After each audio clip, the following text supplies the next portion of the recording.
Kasama na po natin ngayon ang spokesperson ng PhilHealth ukol pa rin sa issue ng hacking po sa kanilang sistema. Dr. Israel Francis Pargas. Magandang umaga po, Doc. Good morning DJ Chacha, and good morning Manong Ted. Magandang umaga sa ating lahat. Thank you for being with us today, Doc Israel. Doc, ito pag-usapan natin ito pong hacking na naganap daw po sa inyong opisina. Kailan po muna ito nangyari?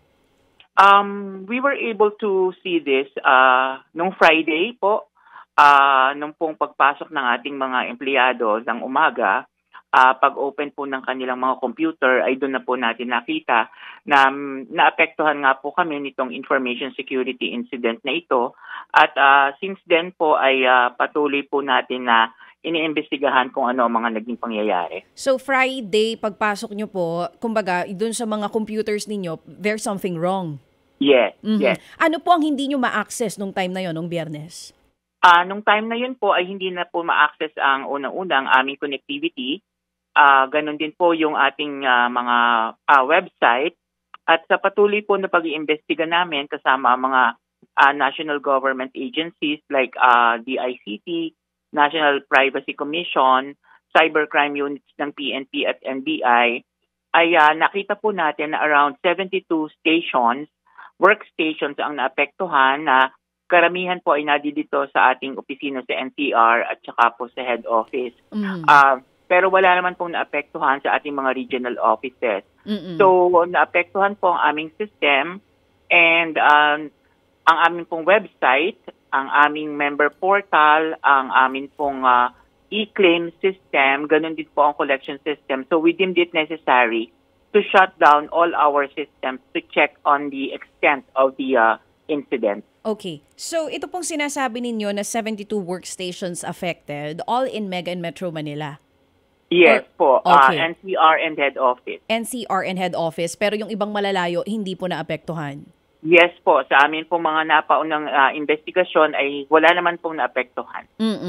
So ito po ngayon, since Friday na problema ninyo, kaya hanggang sa ngayon, hindi po makakapag-online itong mga PhilHealth members ninyo? Yes po, sa ngayon po ay down pa rin ang ating system, but we are hoping that by today, or at the end of the day po today, ay meron na tayong mga ilang system na may up and running para po bumalik na po sa normal na operasyon ng PhilHealth. Yun pong sinasabi na nanghihingi daw po ng ransom itong Medusa na gumawa nitong hacking na ito. Kasi dun sa blog nila, pinapakita nila yung mga files, sample files na nakuha po nila sa sistema ng PhilHealth. Opo. Basically sa ating pong initial assessment ay wala naman pong naging leak pagdating po sa mga personal information at wala pong na-compromise na medical information. So, yan po yung ating result of the initial assessment. But patuloy pa rin po nating ina-assess at iniimbestigahan ang ating mga systems para po masigurado na talagang wala pong na-leak o na-compromise. So, right now, we're still not sure kung merong na-leak po. Kasi doon sa blog nila, sinasabi nila may mga personal information po. Yes po, kasi nung pong ating unang tiningnan, yung ating mga databases ay intact naman po. So, pero you're saying now, hindi pa sigurado kung may na-leak po? Dahil hindi pa tapos ang investigasyon? Yes, patuloy pa rin po ang mga investigasyon kasi meron pong mga na-hack po na mga personal, yung pong mga computer ba na naka-issue sa atin pong mga empleyado.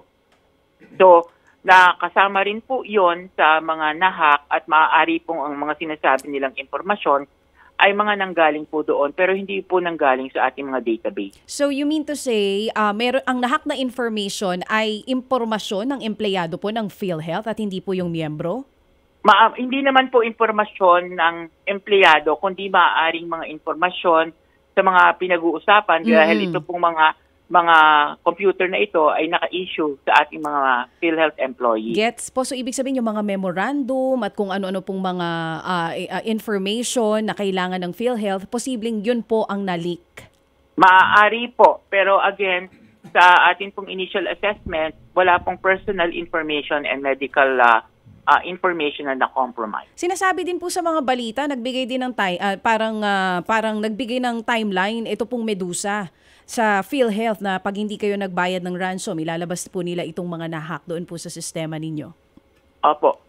Well, unang-una po, DJ, ay hindi naman po tayo magbabayad.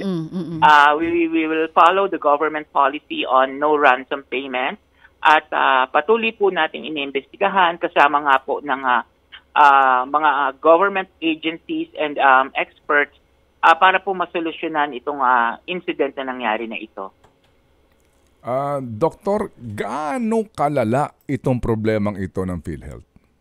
Well, gaya po ng nasabi ko, Mang Ted, around 72 stations were identified to be affected, and there are application servers na naapektuhan po na nag-cause ng effect sa ating e-claim system, sa ating pong collection system, ganun din po sa ating website, and dun po sa member portal. Kung kaya't ang mga miyembro po ngayon, even ang mga hospitals, ay hindi po magamit ang ating system para po sa online, kung kaya't we shifted now to manual operations po. So to answer my question, malala ito? Yes, opo. Technically po, yes, malala po siya because again, it affected our system. Yes, yes sir, yes sir. Ano ho ito, no? Hindi man ho tayo tekin tao, pero sa akin lang pakikinig sa inyo, yung e-payment system, etc. etc. Sir, doktor, kasi ako ho, nag-iisip lang, yun ho bang mga records ng contribution ng mga miyembro, contribution ng mga employers, o yung pong mga claims ng mga doktor, mga ospital, yun ho bang mga files nun pwedeng mawala o masira nitong grupong ito ng mga hackers pag hindi nyo ito naayos na itong problemang ito? Pwede pong mangyari yan, pero sabi ko nga po kanina ay sa ngayon po sa atin pong initial investigation, wala naman pong na-compromise na personal information or medical information po. Opo. Maliban doon sa mga personal na impormasyon, pero yung mga ganun pong sistema para po doon sa kumbaga ho, recording ng PhilHealth, no? Sa mga records ng miyembro, sa kanilang pagbabayad, contribution, mga ganun po. Kasi it will be so inconvenient for the member to be advised to report to the PhilHealth and submit again those documents po ng kanilang mga pagbabayad.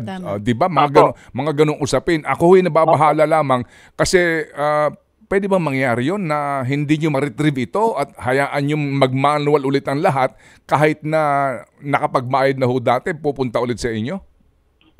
Maaari pong mangyari kung ganun po kalaki ang naging epekto nitong insidente na ito. Pero sa ngayon po ay sa tingin naman natin ay hindi po naapektuhan yung mga records po ng ganyan.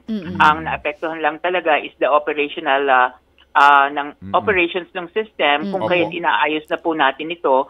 And hopefully by today po ay meron na tayong mga mai-up na system and running also. Ay, salamat pero po. Sir, Doc Israel, yung sinasabi ni Sir Ted na mga records na yan, meron naman po kayong manual records nito na hindi lang sa computer yes nakatabi? Po, meron po tayong mga nakafile kasi required po yan as secondary data source po sa atin. Okay. Susugan ko na rin po yung tanong niya kasi sabi niyo po malawak yung problema. Yung mga may claims po ngayon, gaano kahirap dahil nga po sa problema nyo yan ngayon sa PhilHealth, yung pagka-claim? So, ang mangyayari, para po sa ating mga miyembro, automatic pa rin naman po ang magiging deduction ng mga ospital sa kanilang claim at patuloy pong makakakuha ng benepisyo. Yun lamang pong pagpoproseso natin ng claim ngayon na pambayad sa mga ospital ay habang hindi pa po medyo maayos yung ating system, so medyo babagal po ng konti because manually po natin gagawin ito. But again, sabi ko nga po, we are hoping that by today, meron na pong mga ilang systems na maayos at up and running na po.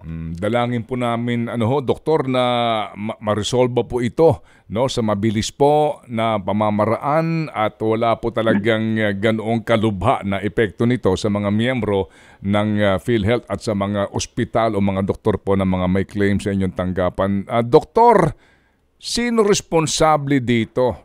Dito po sa pangyayaring ito, sa usapin po sa panig ng PhilHealth, bakit naman po kayo napasok? Alam po naman natin na mga hackers, yun lang ang trabaho niyan. Lahat po ng mga government website, mga bangko, araw-araw tinatrabaho niyan at tinatangkang pasukin yung mga sistema. Opo. Actually po, sa ngayon ay tayo ay patuloy na nag-iimbestiga. Kasama nga po ang ang DICT at saka po ang cybercrime unit ng PNP and NBI together with today po actually Manong Ted ay meron na pong start ng hearing ang National Privacy Commission para po matingnan natin talaga kung sino or kung ano ang naging dahilan kung bakit nagkaganito. And hopefully po kapag meron na pong resulta itong mga investigasyon na ito ay may ipaalam din po natin sa publiko kung ano ang talaga nangyari. At yung pong ating inaasahan, transparency dito kung gaano kayo kabukas para magsabi ng katotohanan sa pangyayaring ito, Doktor, ano po? Yes po, opo, aasahan po ninyo Manong Ted and DJ Chatka. Opo, Doktor, salamat po na marami sa pagpapaunlak po sa aming panayam, ha? Maraming salamat din po sa pagkakataon. Thank you very much. Good morning. Opo, thank you very much po si Dr. Israel Francis Pargas, ang spokesperson po ng ating state insurer na Philippine Health Insurance Corporation. Ted Filon at DJ Chacha ngayon nasa Radyo 5 92.3 News FM Monday to Friday 6 to 10 a.m.